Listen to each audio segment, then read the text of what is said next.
to welcome you to this short comment on the current state of security in the country. First of all, I want to take this opportunity on behalf of myself and my family and on behalf of the great people in Nandi County to pass my deepest condolences to the people of Angata Barakoi over the senseless killings that was allegedly committed by the Trigger rogue police officers yesterday, during the day yesterday. My heart goes out to the families that we lost lives that we should not have lost. And it is very unfortunate, in 63 years since independence, the rogue police officers and Trigger police officers are still killing people who are civilians and unarmed. My condolences with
have better methods and ways of controlling or restraining unarmed civilians.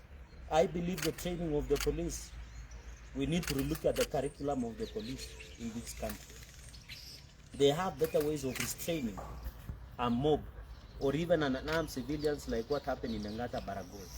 It was unfortunate that the police used live bullets that end up killing innocent Kenyans who are just protesting as per the law, who are just wanted to be heard. It is very unfortunate that in this case of land dispute, lives had to be lost, and yet there are other mechanisms that can be done to ensure that justice is achieved. We expected the police, instead of using live bullets, to use even rubber bullets, to use water cannons, to use tear gas, but the police used the last resort of using a live bullet as if the people they were shooting were animals. And then the police should tell us whether there is a shoot to kill order, so that Kenyans are aware. If there is shoot to kill order, then we should be told. Because what happened yesterday is a senseless killings. It was irresponsible, it was reckless. These are, we are just telling, this was acts of criminality and massacre in modern day Kenya.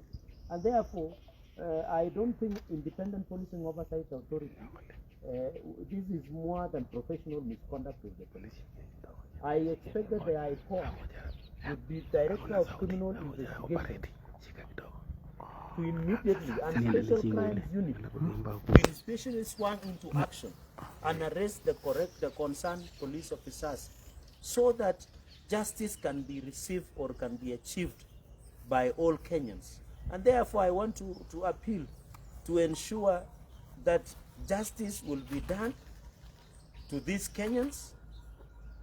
They should be arrested. By the way, the police who shot, see, these are government bullets, these are government guns. The police who had guns and bullets that were fired are known. By now, these police officers should have been arrested by now. They should be in jail. They should be waiting for the prosecution as we go into the future. So while I appeal to the great people of Angata Barakoi to remain calm, to remain peaceful, as the necessary agencies continue, we must see action from the investigative agencies. And in fact, I want to appeal. I have not seen the Office of Director of Public Prosecution, because as an independent office, they should have ordered or direct investigations as by the Constitution, so that we can know the root cause of why Kenyans were being killed innocently and thousands and dozens were being injured over the issue of land in Angata Barakoi. Number two, I want to appeal to National Land Commission. There is a chapter on land and environment. We must be told with no uncertain terms. Why is it that the National Land Commission, the Ministry of Lands, the county government of Narok, and the community leaders should have been part and parcel of resolving these disputes? Because how can people work, the surveyors just work to land without involving the public, without involving the necessary agencies? And one of the role of National Land Commission is addressing historical land injustices around the country as per the Constitution. And that is why Article 60 envisages the work of National Land Commission. And I want to challenge National Land Commission, because we are tired looking or accounting for debts that relate to land disputes in the country. We want the National Land Commission, the county governments of this country, the Ministry of Land, to give us the catalogue of land disputes across the country, and give us the land that have land historical injustices across the country. So how to resolve there, and also the lands that have been degazetted that belong to the public, so that we are tired of doing cases, of resolving conflicts and debts that are related, and injuries that are related to land disputes across the country. So National Land Commission must be put on notice. I want also to challenge the judiciary through the Environment, Land and Environment Court to ensure that in any case they must come out and ensure that on this aspect of Angata, Barakoi and many other across the country, they must tell us what is the status of land historical injustices. Even here in Nandi and across the country, we have similar cases that should and must be addressed by National Land Commission. The judiciary also should be sensitive when they are making decisions concerning community land and adjudicating and demarcation. They must be careful, because land in this country is a very sensitive issue going into the future. So I want to appeal to the nation that we need to put this thing behind our back and ensure that the necessary agencies swung into action, the DCI, the ODPP, the IPO, Independent Policing Oversight Authority. I'm told they are on the ground, but this thing is beyond professional misconduct. It is beyond professional misconduct. It is an act of criminality. This is a violation of the Constitution. This is murder. There is no better way than this crime that has been explained than murder. This is pure murder in a broad daylight. And I hope when the prosecutions will begin prosecuting these trigger-happy police officers, they must charge them with murder. We will not allow them to charge them through manslaughter. And as an advocate of the High Court of Kenya, I am willing to do the watch brief of the victims of Angata Barakoi issue. I am ready to do the watch brief so that it becomes, we get justice for these people. We want justice for the people who have lost their fathers, their sons, their daughters. And I want to ask ODPP, if they don't move with speed and open investigations, the Constitution allows us to do what we call private prosecutions of these individuals. That is what the Constitution, if they don't, this is an act of criminality, they must ensure. And then finally, I want to, because the situation in the country, the crime rates are very high at the moment.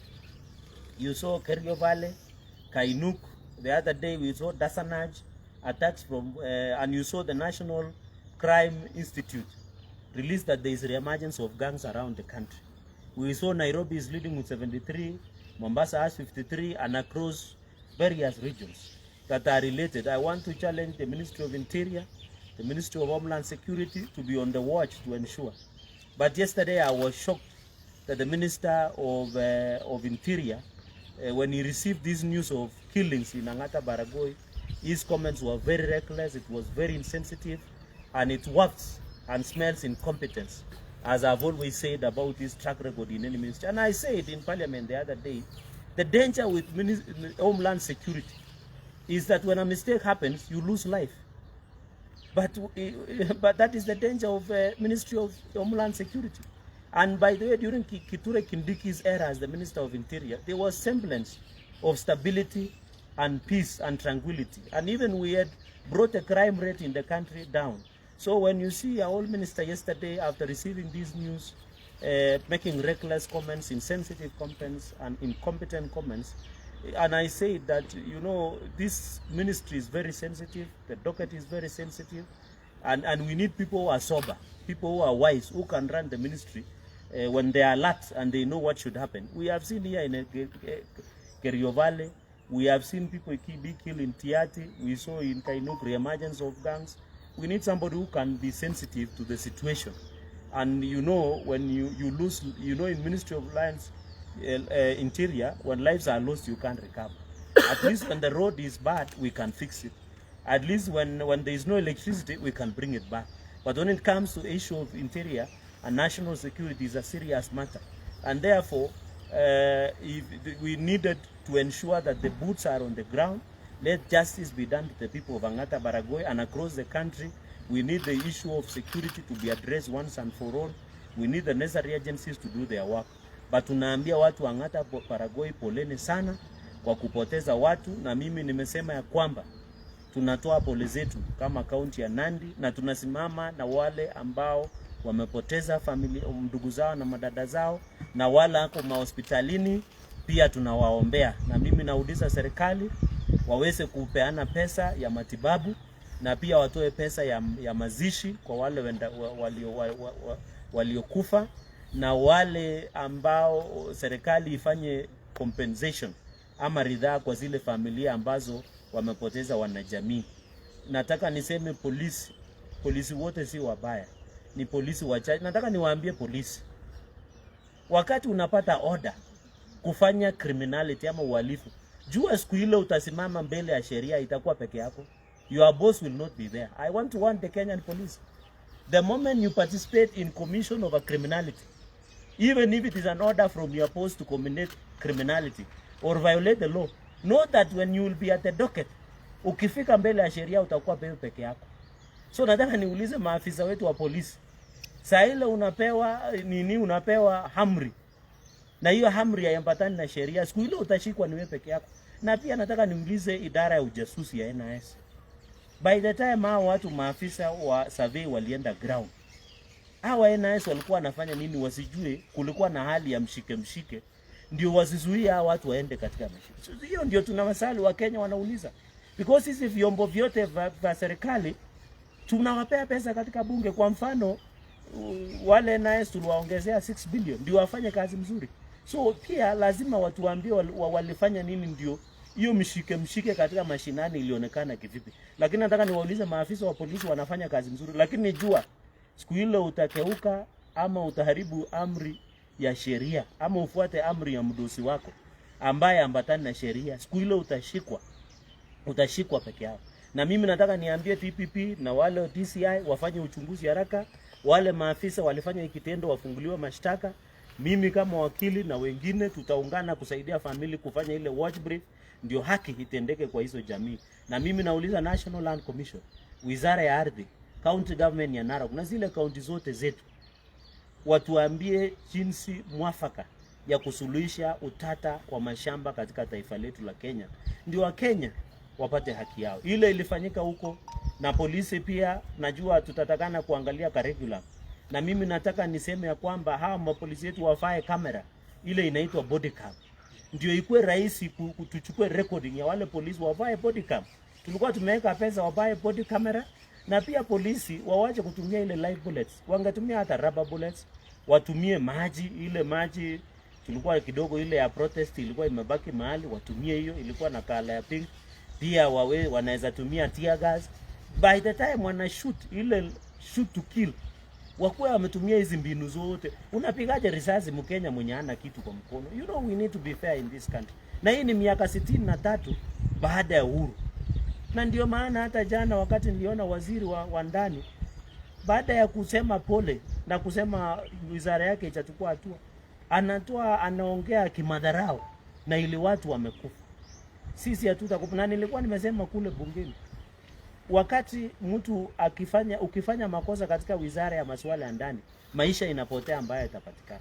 Ile vitu zingine tunaweza rudisha, lakini maisha ikichapotea hatuwezi. So tutake pia mtu wakuwe na madharau, aongee vibaya kuhusu wale watu wamekufa.